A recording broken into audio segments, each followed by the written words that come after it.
Contributions, ఎలాంటి insecurities లేకుండా ఇంత అద్భుతమైన కెమిస్ట్రీని, బ్రొమాన్స్ని అన్నిటినీ స్క్రీన్ పైన తీసుకొస్తున్నారని అర్థమవుతోంది. కానీ మాకైతే ఆ బ్రొమాన్స్ యాక్చువల్లీ ఆఫ్ స్క్రీన్ కూడా కనిపిస్తుంది, ప్రమోషన్స్ పుణ్యమా అని చెప్పేసి. సో ఇలా ఒక ముగ్గురు హీరోలు ఇంత ఇన్సెక్యూరిటీ లేకుండా ఒక బాండింగ్ అనేది చాలా రేర్గా చూస్తాం. కాబట్టి బ్రదర్హుడ్ అండ్ ఫ్రెండ్షిప్ ఈ రెండు సినిమాలో కనిపించబోతున్నాయని అర్థమవుతోంది. సో నారా రోహిత్ గారు, ఇప్పుడు మనోజ్ గారు, శ్రీనివాస్ గారు కదా, బ్రదర్హుడ్ ఎవరితో షేర్ చేసుకుంటారు, ఫ్రెండ్షిప్ ఎవరితో షేర్ చేసుకుంటారు?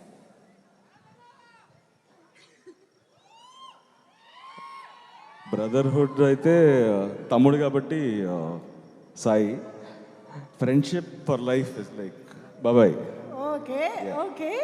So same question to Manoj గారు, అంతేనా? సేమ్ ఆన్సర్ కావాలని కాదు.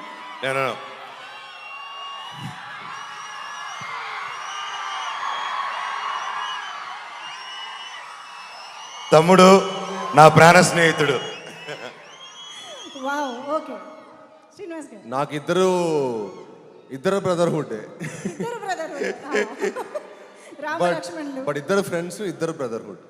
ఐ కాంట్ ఇద్దరు 50-50. వావ్.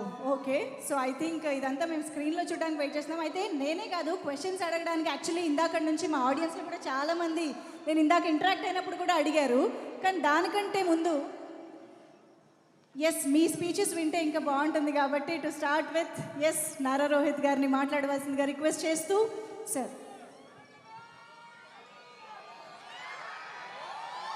హాయ్ ఏలూరు, ఎలా ఉన్నారు? ట్రైలర్ ఎలా అనిపించింది? సో భైరవం ఈ సినిమా నా కెరియర్లో ఒక చాలా స్పెషల్ ఫిలిం. ఈ సినిమా నాకు ఫస్ట్ తీసుకొచ్చింది బెల్లంకొండ సురేష్ గారు, ఒకసారి చూడండి సినిమా అని. సో అండ్ దెన్ సినిమా చూడడం జరిగింది, నచ్చింది. అండ్ దెన్ విజయ్ డైరెక్టర్ అనేసరికి ఐ వాజ్ వెరీ కాన్ఫిడెంట్. తన ఉగ్రం కానీ నాంది కానీ ఎలా తను హ్యాండిల్ చేశాడో మీరు అందరూ చూశారు. సో అదే కాన్ఫిడెన్స్ నాకు ఉన్నింది. సో తను ఖచ్చితంగా, తనతో అయితే అసలు ఇష్యూస్ లేవు. ఈ క్యారెక్టర్స్ ఎవరు చేస్తున్నారు, సాయి అనేది ఆ క్యారెక్టర్ సాయి చేస్తున్నాడని తెలుసు. ఈ క్యారెక్టర్ ఎవరనేది ఒక చిన్న ఇది ఉండేది. ఎప్పుడైతే మనోజ్ అని చెప్పారో ఇంకా 100% తడిగుడ్డేసుకుని కూర్చున్నాం. ఖచ్చితంగా ఆ క్యారెక్టర్ తను చేసే డెఫినెట్గా న్యాయం చేయగలుగుతాడని నమ్మాం. So it was a special journey.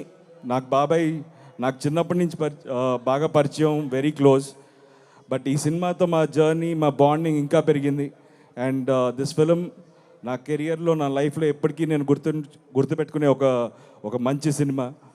And ఈ సినిమా టీం, మా ప్రొడ్యూసర్ రాధామోహన్ గారు, ఆయన చాలా సినిమాలు చేశారు. ఆయన ఒక సినిమాని నమ్మితే ఆ సినిమాని ఎలా బ్యాక్ చేస్తారో మీరు ముందు చూసుంటారు. ఈ సినిమా కూడా అలాగే చేశారు. అండ్ ఆయనకి సపోర్ట్గా ఉన్న మా కో ప్రొడ్యూసర్ శ్రీధర్ గారు, అండ్ ద టీమ్, మా మ్యూజిక్ డైరెక్టర్ శ్రీచరణ్ పాకాల కానీ, art director Brahmakadali, and the lovely heroines Aditi and Anandi and Divya. It was wonderful working. And ఈ సినిమా మీ అందరికీ నచ్చుతుందని మనస్ఫూర్తిగా కోరుకుంటున్నాను. మే 30వ తారీఖున ఈ సినిమాని మీరు అందరూ తప్పకుండా థియేటర్స్లో చూసి మమ్మల్ని ఆశీర్వదిస్తారని కోరుకుంటున్నాను. Thank you so much. Love you all. Thank you so much Nara Rohit గారు. అండ్